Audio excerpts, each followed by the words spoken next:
నాకు తగిలిన గాయం దాని తాలూకు నొప్పి నాకే తెలుస్తుంది అంటూ మెగా డాక్టర్ నిహారిక అయితే చెప్పారనమాట. సో ఇప్పుడు ఆవిడ చెప్పిన ఆ వీడియో అయితే వైరల్ అవుతుంది. ఆవిడ అసలు ఏ సందర్భంగా చెప్పింది, ఆవిడకి తగిలిన గాయం ఏంటి? నిహారిక గారి జీవితం అనేది ఒక తెరిచిన పుస్తకం లాగా అందరికీ తెలుసు.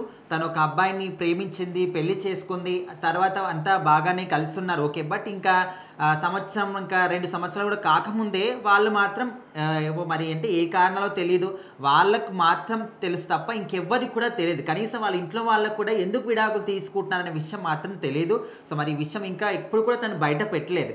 కాకపోతే ఇద్దరు చూడ చక్కగా ఉన్నారు, కలిసి ఉంటే బాగుంటుందని చెప్పేసి అనుకునే లోపే ఇద్దరు కూడా విడిపోవడం జరిగింది. సో ప్రజెంట్ నిహారిక కొనిదెల వాళ్ళ నాన్నగారి ఇంట్లోనే ఉంటూ హ్యాపీగా తనకు నచ్చిన పనులు చేసుకుంటూ, సినిమాలు తీస్తూ, ప్రొడ్యూసింగ్ చేస్తూ తన జీవితాన్ని అయితే గడిపేస్తున్నారు. మరి రెండో పెళ్లికి సంబంధించి ఎప్పుడు రెండో పెళ్లి చేసుకుంటుంది, అసలు చేసుకుంటుందా లేదా అంటే దాని గురించి కూడా ఒక ఇంటర్వ్యూలో మాట్లాడింది.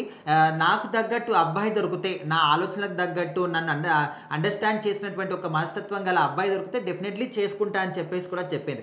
అయితే ఇప్పుడు ఒక ఇంటర్వ్యూలో మాట్లాడిన మాట ఏంటంటే, నాకు తగిలిన దెబ్బకు గాయానికి తగ్గ నొప్పి నాకే తెలుస్తుంది, కానీ మీకేం తెలుస్తుంది అని చెప్పేసి తను ఒక మాట చెప్పింది. సో ప్రజెంట్ ఆ ఒక క్లిప్ అనేది సోషల్ మీడియాలో ట్రెండింగ్ అవుతుంది. కాకపోతే ఇంతకుముందు ఎప్పుడో తన ఇంటర్వ్యూలో మాట్లాడిన మాటలు. అయితే ఆ ఇంటర్వ్యూలో తన విడాకులకు సంబంధించినటువంటి ఒక టాపిక్ వచ్చినప్పుడు, క్వశ్చన్ వచ్చినప్పుడు అందరూ కూడా నన్ను ప్రశ్నిస్తున్నారు. ఎందుకు విడాకులు తీసుకున్నావు, బాగానే ఉన్నారు కదా, ప్రేమించి పెళ్లి చేసుకున్నారు కదా, ఇంతలోపు ఎందుకు విడిపోయారు, అంత అండర్స్టాండింగ్ లేకుండా, తెలుసుకోకుండా ఏ విధంగా పెళ్లి చేస్తున్నారని చెప్పేసి సోషల్ మీడియా వేదికగా ప్రతి ఒక్కరు కూడా మాట్లాడుతున్నారు. అసలు మాట్లాడాల్సినటువంటి రైట్ మీకు ఎక్కడిది?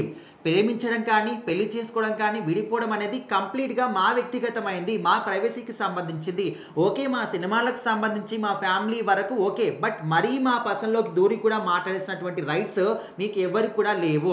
అండ్ మా సినిమాలు కావచ్చు, షోస్ కావచ్చు, ఓకే. మా ఫ్యామిలీ వరకు ఇన్ఫర్మేషన్ అంతా కూడా మీరు తెలుసుకోండి, మాట్లాడండి, ఓకే. బట్ నా ప్రేమ ఏంటి, నా పెళ్ళి ఏంటి, నా లైఫ్ ఏంటి, నా పర్సనల్, నా లైఫ్ పార్ట్నర్ ఏంటి, అది నేను చూసుకుంటాను కదా అని చెప్పి సీరియస్ అయింది. అదేవిధంగా నేను ప్రేమించి పెళ్లి చేసుకున్నాను, ఓకే. బట్ నాకు తగిలిన గాయానికి తగ్గ పెయిన్ ఏందో ఉందో నాకే తెలుస్తుంది తప్ప మీకేమైనా తెలుస్తుందా? కనీసం మా ఇంట్లో వాళ్ళకు కూడా తెలియదు నేను ఎందుకు విడాకులు తీసుకున్నాను అని చెప్పేసి. ఓన్లీ మా ఇద్దరు పార్ట్నర్స్కి, తనకి నాకు తప్ప మా ఇంకెవ్వరికి కూడా, వాళ్ళ ఇంట్లో వాళ్ళకి కానీ, మా ఇంట్లో వాళ్ళకి కానీ మేము ఎవరికి కూడా తెలియదు. సో మా నాన్నగారు కూడా ఈ విషయం చెప్పినప్పుడు, నీకు 65 ఏళ్ళు వచ్చినా కూడా నేను చూసుకుంటాను నాన్న, మన ఇంటికి వచ్చేసే అని చెప్పాడు తప్ప అంతకుమించి ఒక్క మాట కూడా అనలేదు. మా నాన్నగారికి నేను భారం కాదు, ఆయనకి నేను ఒక బాధ్యతని మాత్రమే అని చెప్పేసి తను వాళ్ళ అన్నయ్య గురించి కావచ్చు, మా అన్నయ్య కూడా నాకు ఒక దేవుడిచ్చినటువంటి బెస్ట్ గిఫ్ట్గా నేను భావిస్తాను, వీళ్ళందరూ కూడా ఉన్నంత కాలం నాకు ఎలాంటి డోకా కూడా ఉండదు, ఇలాంటి ప్రాబ్లం కూడా ఉండదు. కానీ అంటే మా ఇంట్లో వాళ్ళకి లేని ప్రాబ్లం మీకెందుకు? నా పర్సనల్ లైఫ్ నా ఇష్టం, మా వ్యక్తిగతంగా మీరు తీసుకున్న నిర్ణయాల్లో కూడా మీరు దూరేసి మా నిర్ణయాల్ని కూడా మీ నిర్ణయాలాగా మార్చి చెప్పడం కూడా కరెక్ట్ కాదని చెప్పేసి తను చాలా ఎమోషనల్గా మాట్లాడింది అనమాట. సో ప్రజెంట్ దానికి సంబంధించిన వీడియోని వైరల్ అవుతుంది.